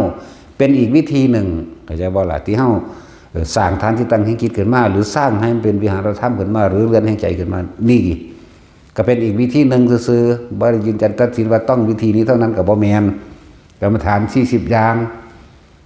แต่ว่าเฮาเอาอย่างนี้เฮาตั้งขึ้นมาแบบนี้จักว่านั่นแหละก็อยู่แค่1แค่2เพราะว่าเฮาบ่เคยอยู่กับตัวเองเฮาบ่เคยเอาความรู้สึกอยู่กับตัวเองลองเอามันมาอยู่กับตัวเองกับลมหายใจมั่งกับอุณาโลมมันนะมันหันสิเห็นดอกเห็นหยังทำตั้งมันนี่แล้วเพียงแค่ทุติยฌานนี่บ่มีความคิดมีแต่อาการปิติเกิดเลยจากว่าแบบนี้บานิสะเบิ่งตาเฮาเห็นเรื่องนั้นเรื่องนี้ตาเฮาเห็นผู้นั้นผู้นี้สัตว์นั้นสัตว์นี้มันทั้งสิมีขึ้นมาดอกอันมันสิเห็นดอกยังก็บ่เที่ยงยังก็บ่จีรังอย่างยืนเวลามันไข้ควรพิจารณามันนั่งไข้ควรพิจารณาของมันดอกเจ็ดไปนั่นแหละอยู่กับตัวเองมั่งไม่ใช่อยู่แต่กับผู้อื่นสิ่งอื่นบุคคลสัตว์สิ่งของส่วนมากมันจะอยู่กับผู้อื่นนั่นบ่ล่ะมันบ่เคยอยู่กับตัวเองลองอยู่กับตัวเองมั่งบัดนี้ตะกี้เฮาไหลไปตามน้ำถ้าเฮาเกาะตอไม้ได้แล้วเฮาขึ้นไปยืนทั้งตอไม้เฮาก็เหลียวเบิ่งเฮาจังเห็นน้ำไหลเด้ตอนไหลไปในน้ำมันมีแต่บืนไปน้ำซื่อๆได้เนาะแบบเดียวกันถ้าเฮาขึ้นฟังได้แล้วเฮาก็เห็นน้ำไหลเฮาก็ฮู้เอานั่นงาไม้ก้านกล้วยไก่เน่าตายคนตายหมาตายเน่าเฮาก็เห็นน้ำมันไหลมันสิพัดสิ่งทั้งหลายทั้งปวงลงตามเบิดตัวนั่นแล้ว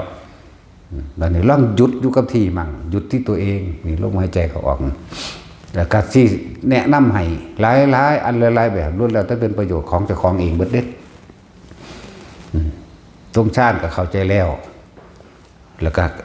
ดึงเอาอาการปิติมารักษาปรับธาตุปรับโลกนั้นตนเองก็บอกวิธีให้แล้วเห็นบ่ล่ะการอธิษฐานกระดาษออกจากผ้าหรือเอาสิ่งของออกจากผ้าได้ล้วนแล้วแต่เป็นการฝึกจิตให้ตั้งมั่นจากวันนี้จิตที่มีกำลังเองตั้งมั่นมีกำลังคือตั้งมั่นบ่หวั่นไหวบ่ตกใจยังง่ายๆจากว่าล่ะหลายแบบที่เป็นเครื่องเล่นของเฮาการคืบพระมื้อนี้บ่แม่นเดี๋ยวเว้าใหม่เดี๋ยวมันจะเอาพระมาคืบ การคืบเพื่อบ่ให้ไปอยู่ในข้อมือที่2ที่3ก็ได้จากบ่นี่นี่ก็เพื่อเป็นการทดสอบกำลังจิตว่าเฮามีกำลังจิตมันตั้งมั่นขนาดใดแล้วประโยชน์ของมันก็มีอยู่เด้สิบอกให้แต่เฮาคือไปแล้วเฮาฮู้ว่าจิตเฮามีกำลังสามารถที่สินึกคิดอธิษฐานจิตเพื่อให้เกิดการป้องกันหรือปกป้องผู้อื่นกันยังได้ใช่บ่ว่าเฮาก้อนหินขึ้นมาอันนึงนี่ ถ้าสิบอกให้มันเป็นการนึกโดยเอาเองมันก็บ่มีปัญหาคิดบ่ออกมันบ่พวกใดคือเป็นแล้วนั่นเข้าใจบ่นี่เรียนรู้เอาจากผู้เขาเป็นก้อนก็ได้ตัวเอาก้อนหินขึ้นมาอันนึงปุ๊บ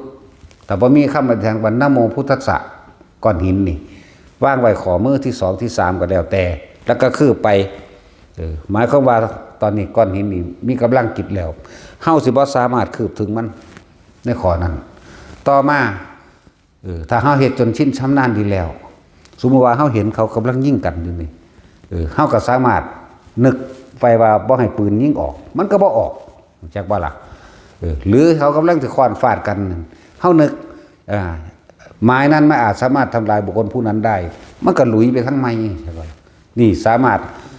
ไปซอยผู้อื่นก็ได้ซอยเจ้าของก็ได้ทั้งสั้นแหละเขาเห็น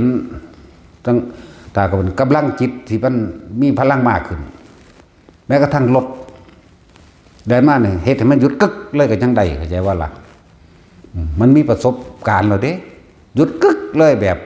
บ่มีการลากล้อรถได้บักหันนี่แต่ว่าบักนั้นมันบ่ฮู้จักคือซื้อมันเข้าใจว่าเฮาเฮ็ดเฮาบ่ได้เฮ็ดพ่อว่าหลวงพ่อซอยด้วยนี่ช่วยด้วยมันว่าหลวงพ่อช่วยด้วยมันนึกถึงหน้าหลวงพ่อกำลังจิตมันตั้งมั่นขึ้นเป็นองค์ฌานเข้าใจบ่นี่ฌานตัวนั้นรักษามันไว้รถหยุดกึกทันทีแบบบ่ลากล้อหยุดแบบแปลกประหลาดรถเลยบักหันได้นี่ตามธรรมดาเบรกใน40นี่มันก็ลากล้อแล้วเด้อันนี้มันบัก80พุ่นกึกเลยนี่แหมบ่เคลื่อนเลยนี่แหมมันกลับมาโยนความดีว่าเฮาเป็นผู้ไปรักษามันมันว่ามันเห็นหลวงพ่อกับตาว่าหลวงพ่อไปสุกรถไว้จังซี่ว่าซั่นบ่แม่นกำลังเจ้าของเองมันจักบ่ล่ะบ่แม่นเด้อกูรักษาไผบ่ได้แต่ตัวกูเองเหยียบน้ำกูก็เก็บอยู่ ว่าแม่นนั่นแหละให้ฝึกตัวเองไว้ป้องกันตนเองตัวรักษาชีวิตไว้ให้มันได้ทำหั่นเห็นบ่แล้วได้หลายแบบอยู่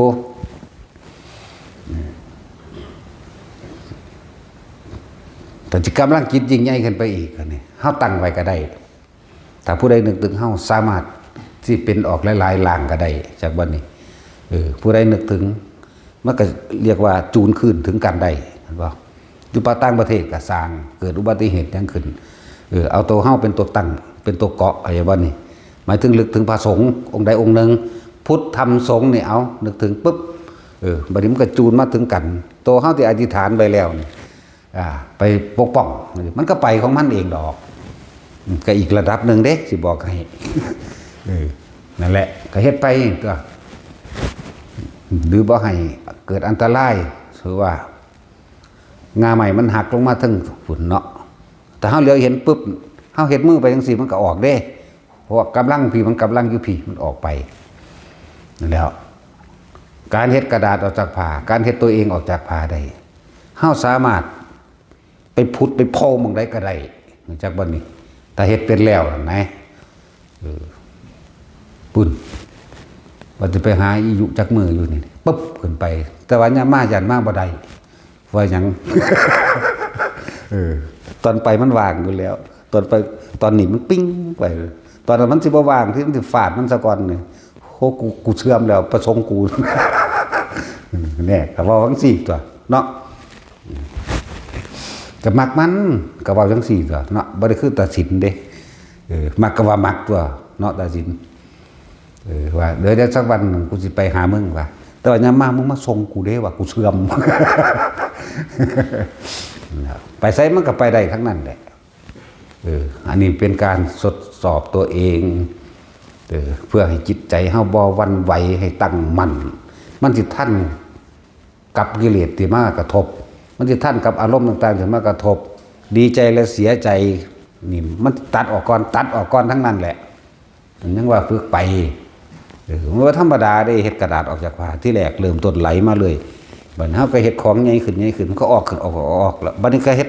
เจ้าของออกเมื่อเจ้าของออกได้แล้วบางที่ลองไปเผลอทะลุกำแพงหรือต้นไม้มันก็ได้ทั้งนั้นแหละนี่ของเล่นบ่ได้นี่ทั้งสั้นแหละแม้กระทั่งเฮ็ดตัวเองร้อยตัวขึ้นเอาอาการปิติอันเป็นอุพงคาปิติมาตอนแรกที่ของเฮ็ดสั้นเป็นอยู่แล้วนั่นน่ะเฮาส่งความเฮารักษาความรู้สึกที่ว่าแขนที่มันสั่นอยู่นี่เฮาคือรักษาความรู้สึกนั้นได้แต่ว่าตอนมันที่ร้อยมันหยังเฮาคือบ่รักษาความรู้สึกร้อยไปได้บ่ล่ะก็จังซั่นนี่แหละแล้วมันสามารถร้อยไปได้จริงๆเด้แต่ผู้ใดฝึกจนชินชำนาญแล้วรักษาความรู้สึกสั่นได้แบบไหนนี่แขนสั่นนี่ สะเทือนได้แบบไหนตอนมันลอยก็ต้องว่างแบบนั้นคือกันเข้าใจว่าล่ะคืบมื้อนี้ได้หลายแบบเนี่ยต้นมันหัวแตกมันลอยต่ำมันหลังคาตกวะมันเป็นยังหัวแตกต่ำด้วยต่ำมันจะอุ่นว่านั่นแหละสั่นแหละต่ออาการปิติต่างๆที่มันเกิดขึ้นแต่ละองค์แต่ละคนมันเป็นบ่คือกันดอกนะเดี๋ยวเฮ็ดไปเรื่อยมันก็จับจุดส่งได้โดยบ่ให้มันแสดงอาการก็ได้นั่นแหละยาลมเราหังหัวโค้งตัวเราเศร้าแล้วก็ยังควบคุมเจ้าของได้แล้วก้มจุ่มหมุนอยู่ว่าสัตว์โดยใจลมกันเลยบางพวกก็หมุนตะข้อดิ มีเบิดนั่นแหละนั่นแล้วบ่ต้องไปตกใจดอกปล่อยมันไปซะก่อนเรื่อยๆเดี๋ยวสิจับจุดความรู้สึกสามารถหยุดได้ดอกผู้นี้ก็หัวสั้นคือกันเหลือมีอีกองค์นึงที่เพิ่นมาอยู่น้ำเฮาเนาะก็สั้นคือกันหัวสั้น บ่แม่นเฒ่าเด้บ่แม่นเฒ่าคือพวกนี้พวกนั้นเฒ่าแบบเลอะเทอะ คนละแบบมือสะบัดมื้อนี่กลับขึ้นมาหม้องเก่าก็ได้ตัวมันนั่งสิจับจุดได้ดอกให้ไปเถอะเพราะว่าหยังเฮาเคยกับเป็นเฮาบ่ทันได้ชินกับมันซื่อๆจะเพิ่งตกใจคือหยังแก้จังได๋บ่ต้องแก้ดอกปล่อยไปซะก่อนตัวเองสิรู้ได้ตัวเองเบิดนั่นแหละคือนี่ต้นมันก็เฮ็ดไปของมันนั่นแหละสงสัยมันไปซดหลังคามันหัวมันแตกขึ้น เน้นปลุกบนจากมันเห็นได้ซ้ำเลยบักหานกันเลยทั้งแล้วก็ฝึกไปเถอะเฮ็ดไปเถอะของเล่นเฮาเนาะเฮาได้ว่าของจริงเด้เฮาว่าของเล่นเนี่ยมื้อนี้หลายอันหลายแบบบางคนก็เกิดหูได้ยินไกลก็ได้ตาก็เห็นไกลก็ได้จักบ่ล่ะมันนั่งสิเป็นของมันขึ้นมาเองดอกเพียงแต่ว่าเฮาปัจจุบันนี่เฮาเฮ็ดนี่เฮาควบคุมสิ่งนี้ไว้พวกเฮ็ดแขนสั้นได้ถ้าโตสิร้อยนั่นได้มันสิเป็นขนคิงลูกบ่แม่นขนคิงลูกธรรมดาเด้ที่ตอนมันวือขึ้นนั่นน่ะขนคิงลูกแบบปานหญ้าค่าเกิดทั้งล่างอู้ขึ้นได้ว่าธรรมดาเด้ไปจับความรู้สึกนั้นไว้ซะก่อนตัวบัดนี้ถ้ามันสิร้อยก็ค่อยๆจับไปตัวจักบ่จับความรู้สึกอย่าหวั่นไหวอย่าคิดอย่าอย่าอย่าไปเรื่อยๆมันก็ค่อยขึ้นจับจุดได้แล้วก็ค่อยร้อยไปร้อยมาเอาในกุฏซะก่อนแต่ญาติมันก็นั่งอยู่ในกุฏินั่นแหละมันยังสิตำหลังคาสังกะสีตกลงมาใหม่ดอกเนาะเดี๋ยวมันหัวแตกจน เอาสบายทาน